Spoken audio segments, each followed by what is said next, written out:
नमस्कार दोस्तों, ITI technical information YouTube channel पे आपका स्वागत है। तो दोस्तों, फीटर ट्रेड से संबंधित प्रश्न को सॉल्व कर रहे हैं। तो चलिए शुरू करते हैं। ये प्रश्न जो है आपके आईटीआई एग्जाम के लिए काफी महत्वपूर्ण है। तो चलिए शुरू करते हैं आज का महत्वपूर्ण प्रश्न। और पहला प्रश्न है, which chart is use to record the skill of the operator in practice. व्यवहार में ऑपरेटर के कौशल को रिकॉर्ड करने के लिए किस चार्ट का उपयोग किया जाता है। तो जो कार्य कोई ऑपरेटर करता है तो जनरल रूप में जो है उसका जो व्यवहार है वो किस चार्ट में रिकॉर्ड होता है। तो क्या वो टेस्टिंग चार्ट है, लेवलिंग चार्ट है, ज्योमेट्रिक चार्ट या परफॉर्मेंस चार्ट। तो जो ऑपरेटर होता है उसका जो रिकॉर्ड होता है, स्किल का रिकॉर्ड होता है, वो होता है परफॉर्मेंस चार्ट में। परफॉर्मेंस चार्ट में उसका जो किया गया कार्य है, वो कौशल है, वो रिकॉर्ड होता है। तो ऑप्शन डी इसका करेक्ट होगा, परफॉर्मेंस चार्ट। चलिए अगले प्रश्न पे।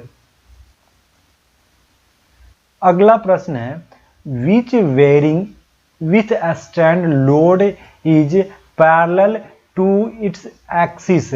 किस बेरिंग का भार इसके अक्ष के समानांतर होती है। तो बेरिंग का जो लोड होता है उसके एक्सिस के पैरेलल होता है। तो वो कौन सा बेरिंग है, needle bearing, thrust bearing, plain bearing या स्प्लिट बेरिंग। तो बेरिंग के अक्ष के पैरेलल जो उसका वेट होता है वो होता है थ्रस्ट बेरिंग में। तो इसका करेक्ट आंसर होगा ऑप्शन बी, थ्रस्ट बेरिंग। चलिए अगले प्रश्न पे। Which belong to the total productive maintenance. कौन सा कुल उत्पादक रख रखाव से संबंधित है। यानी कि जो टोटल प्रोडक्टिव मेंटेनेंस है वो क्या किससे संबंधित है। तो क्या ये ग्राहकों को दोषपूर्ण सामानों की सप्लाई करना, क्या जो ग्राहक है उसको खराब जो प्रोडक्ट है उसको सप्लाई करना, ये टोटल प्रोडक्टिव मेंटेनेंस है। या फिर अनिर्धारित रख रखाव, यानी कि उसका जो अनशेड्यूल मेंटेनेंस जो है वो ये है। या फिर इसके बाद जो ऑप्शन देखिए, produce good without increasing product quality. उत्पाद की गुणवत्ता को बिना बढ़ाए वस्तुओं का उत्पादन करना। क्या टोटल प्रोडक्टिव मेंटेनेंस में जो प्रोडक्ट है उसका गुणवत्ता नहीं बढ़ाएं और उसका जो प्रोडक्शन कर दिए, क्या ये टोटल प्रोडक्टिव मेंटेनेंस के अंतर्गत आता है। या फिर रिड्यूज मेंटेनेंस कॉस्ट, रख रखाव लागत कम करना जो है, क्या ये टोटल प्रोडक्टिव मेंटेनेंस के अंतर्गत आता है। तो ऑप्शन डी जो है करेक्ट होगा कि टोटल प्रोडक्टिव मेंटेनेंस के अंतर्गत जो है वो आता है रिड्यूस मेंटेनेंस कॉस्ट। जो रख रखाव लागत है उसको कम करना ही टोटल प्रोडक्टिव मेंटेनेंस के अंतर्गत आता है। तो डी इसका करेक्ट होगा। चलिए अगले प्रश्न पे। अगला प्रश्न जो है, What is the high level formula for lean manufacturing OEE। लीन विनिर्माण OEE के लिए उच्च स्तरीय सूत्र क्या है। तो OEE है क्या, ओवरऑल इक्विपमेंट इफेक्टिवनेस जो है वो इसको OEE को बोला जाता है। तो उसका जो सूत्र है वो क्या, कौन सा सूत्र है। Ability, quantity, quality. उपलब्धता, मात्रा और गुणवत्ता, क्या ये है। या एबिलिटी, प्रोडक्टिविटी, क्वालिटी। उपलब्धता, उत्पादकता या गुणवत्ता। या प्रोडक्ट आउटपुट, क्वालिटी और अवेलेबिलिटी। या फिर प्रोडक्ट आउटपुट, क्वांटिटी, क्वालिटी। तो जो OE के अंतर्गत जो फॉर्मूला होता है हाई लेवल के लिए वो होता है अवेलेबिलिटी, प्रोडक्टिविटी, क्वालिटी। तो इसका करेक्ट आंसर होगा कि ऑप्शन बी, उपलब्धता, उत्पादकता और गुणवत्ता। तो ये जो है एक काफी महत्वपूर्ण प्रश्न है।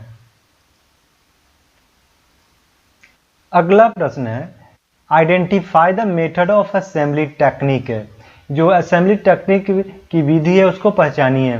तो ये जो असेंबलिंग किया गया है, दो पार्ट है, एक पार्ट ये है, एक पार्ट ये है, उसको क्या किया गया है, असेंबल किया गया है। तो वो क्या है, वो डॉबलिंग के माध्यम से किया गया है, पिनिंग के माध्यम से, पेनिंग के माध्यम से, या फिर स्टैकिंग के माध्यम से। तो ये जो फिटिंग किया गया है असेंबली, वो है डॉबलिंग मेथड। तो इसका करेक्ट आंसर होगा ऑप्शन ए, डॉबलिंग मेथड के द्वारा, टेक्निक के द्वारा जो है ये असेंबली किया गया है। अगला प्रश्न, identify the type of bolt. इस बोल्ट को पहचानिए। तो ये क्या, body bolt with clearance hole है, बॉडी फिट बोल्ट है, एंटी फैटिग्यू बोल्ट है, या टी बोल्ट है। तो दोस्तों इस बोल्ट को ध्यान से देखिएगा, उसके बाद ही आप बता पाएंगे। टी बोल्ट तो है नहीं, एंटी फैटिग्यू बोल्ट भी नहीं है, बॉडी फिट बोल्ट भी नहीं है। ये देखिए इस बोल्ट के बीच में जो हॉल है वहां पे क्लियरेंस यहाँ पे दिया गया है। तो ये एक तरह से क्या है, बोल्ट विथ क्लियरेंस होल है। तो इसका करेक्ट आंसर होगा option A, bolt with clearance whole type का ये बोल्ट है। चलिए अगले प्रश्न पे।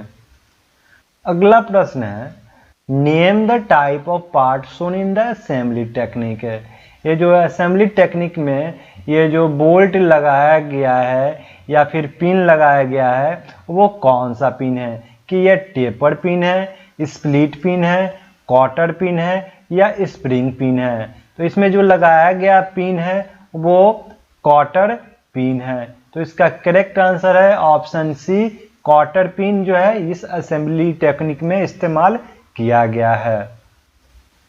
अगला प्रश्न है, what is the use of dowel in assembly technique.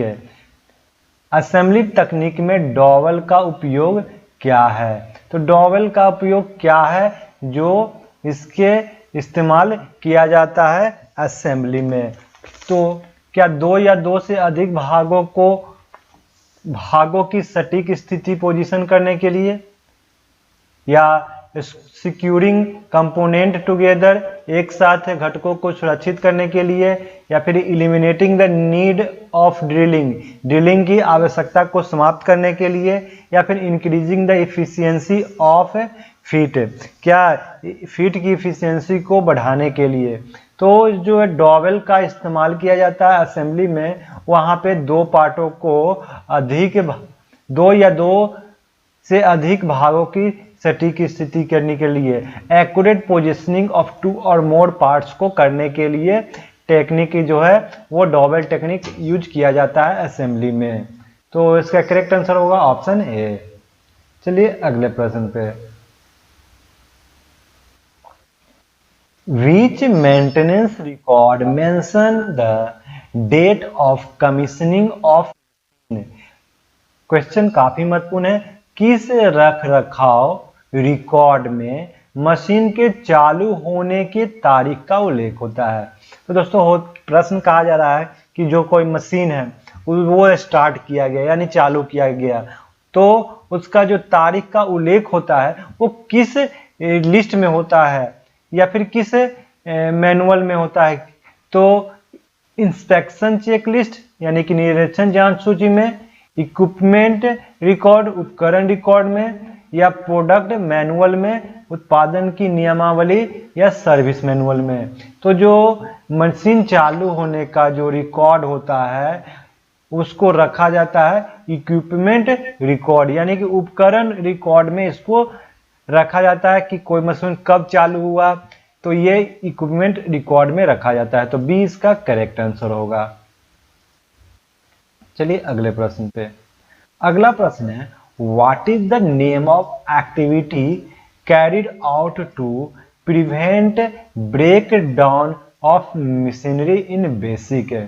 तो क्या कहा जा रहा है कि बुनियादी रख रखाव में मशीनरी के टूट फूट को रोकने के लिए की गई गतिविधि का नाम बताइए। तो जब वो कोई वर्कशॉप में कोई मशीन जो है वो काम करता है, उसको चालू है, तो उसके टूट फूट को रोकने के लिए कुछ गतिविधि यानी कि कुछ मशीनरी गतिविधि का प्रयोग किया जाता है। तो उस मशीनरी गतिविधि को क्या कहा जाता है? क्या उसको रूटीन मेंटेनेंस कहा जाता है, या प्रिवेंटिव मेंटेनेंस कहा जाता है, या फिर रिपेयरिंग एक्टिविटी, या इंस्पेक्शन एक्टिविटी? तो उसको बोला जाता है प्रिवेंटिव मेंटेनेंस, यानी कि निवारक रख रखाव का इस्तेमाल किया जाता है वो प्रिवेंटिव ब्रेकडाउन से बचाने के लिए। तो ऑप्शन बी इसका करेक्ट होगा, प्रिवेंटिव मेंटेनेंस। चलिए अगले प्रश्न पे। अगला प्रश्न, what is the use of spring pin? Spring pin का उपयोग होता है, तो स्प्रिंग पिन का प्रयोग कहाँ किया जाता है? तो easy assembly and disassembling of part, यानी कि आसान से भागों की असेंबली और डिसअसेंबली करने के लिए, या फिर locate assemblies with the wide tolerance in corresponding halls, assembly में व्यापक टॉलरेंस के अनुरूप हॉल को पता लगाने के लिए, या फिर retain the part in assembly, assembly में भागों को रिटेन करने के लिए, या फिर एक्यूरेट पोजीशनिंग ऑफ पार्ट्स की प्रस्तुतता की स्थिति करने के लिए। तो स्प्रिंग पिन का प्रयोग असेंबलिंग में किया जाता है, वो locate assemblies with wide tolerance in corresponding holes, assembly में व्यापक होल के टॉलरेंस के साथ अनुरूप होल का पता लगाने के लिए जो है वो स्प्रिंग पिन का इस्तेमाल किया जाता है। तो बी करेक्ट होगा। चलिए अगले प्रश्न पे। अगला प्रश्न है, which bolt in the assembly prevent the relative movement between the work piece? Assembly में कौन सा बोल्ट वर्क पीस के बीच सापेक्ष चाल को रोकता है? तो जो असेंबली है उसमें जो बोल्ट इस्तेमाल किया जा रहा है उसमें सापेक्ष चाल को कौन रोकता है? क्या एंटी फैटिग बोल्ट रोकता है, या फिर टी बोल्ट रोकता है, बॉडी फिट बोल्ट रोकता है, या सेल्फ लॉकिंग बोल्ट रोकता है? तो क्वेश्चन काफी महत्वपूर्ण है। प्रश्न में है कि which bolt in the assembly prevent the relative movement between the work piece? Assembly में कौन सा बोल्ट वर्क पीस के बीच छापे चाल को रोकता है? तो वर्क पीस के बीच में जो सापेक्ष चाल होता है तो असेंबली में कौन रोकता है? तो क्या एंटी फैटिग बोल्ट रोकता है, टी बोल्ट रोकता है, या बॉडी फिट बोल्ट रोकता है, या सेल्फ लॉकिंग बोल्ट रोकता है? तो ये प्रश्न काफी महत्वपूर्ण है। तो होता क्या है कि जो वर्क पीस में जो सापेक्षिक चाल होता है उसको रोकने के लिए क्या इस्तेमाल किया जाता है असेंबली में? Body fit bolt. इससे क्या होगा कि बॉडी जो हॉल में जो बोल्ट इस्तेमाल किया गया वो बिल्कुल बहुत ही अच्छे तरह से फिट हो जाता है, जिससे कि उसमें जो सापेक्षिक चाल है उसको वो रोकता है। तो इसका करेक्ट आंसर होगा option C, body fit bolt. चलिए अगले प्रश्न पे। Which assembly technique in is similar to riveting method? कौन सी असेंबली तकनीक रिवेटिंग विधि के समान है? तो हम लोग जिस तरह से रिवेटिंग करते हैं रिवेट टूल के माध्यम से, तो वो रिवेटिंग के समान ही जो है असेंबली टेक्निक भी होता है। तो वो कौन सा है? क्या ये डॉबलिंग है, पिनिंग है, या पेनिंग है, या फिर स्टैकिंग है? तो ये बोला जाता है पिनिंग, PEENING। पेनिंग जो है वो असेंबली टेक्निक में रिवेट के समान होता है। तो इसका करेक्ट आंसर होगा ऑप्शन सी। अगला प्रश्न है why extra clearance is given between bearing and journal in the aluminium alloy bearing. Aluminium alloy metal के जो बेरिंग होते हैं वो उसमें एक्स्ट्रा क्लियरेंस दिया जाता है, अधिक क्लियरेंस दिया जाता है। ऐसा क्यों? तो to overcome high thermal expansion, उच्च तापीय विस्तार पर काबू पाने के लिए, to overcome linear expansion, linear expansion पे काबू पाने के लिए, या टू ओवरकम कोफिशिएंट एक्सपेंशन, क्या गुणांक विस्तार पर काबू पाने के लिए, या to overcome lubricant to flow freely, स्वतंत्र रूप से प्रवाह करने के लिए, स्नेहक पर काबू पाने के लिए। तो जो अल्युमिनियम अलॉय बेरिंग है उसका इस्तेमाल जो है वो बेरिंग में किया जाता है, जनरल बेरिंग में। तो ऐसा क्यों किया जाता है? ताकि ये जो है उच्च तापीय विस्तार पे काबू पाने के लिए, to overcome high thermal expansion को होगा ऑप्शन ए। तो ये सारे प्रश्न जो है वो काफी महत्वपूर्ण है आपके एग्जाम के लिए। यदि आप ITI टेक्निकल इंफॉर्मेशन के व्हाट्सएप ग्रुप, फेसबुक ग्रुप और टेलीग्राम ग्रुप ज्वाइन करना चाहते हैं तो डिस्क्रिप्शन में लिंक है, ज्वाइन कर सकते हैं। और PDF का आने के लिए भी टेलीग्राम जरूर ज्वाइन करिए। तो चलिए फिर मिलते हैं इसी प्रकार के नए वीडियो में, और यदि आप चैनल पर नए हैं तो सब्सक्राइब भी कर लीजिए और बेल आइकन को प्रेस करिए। फिर मिलते हैं नए वीडियो में।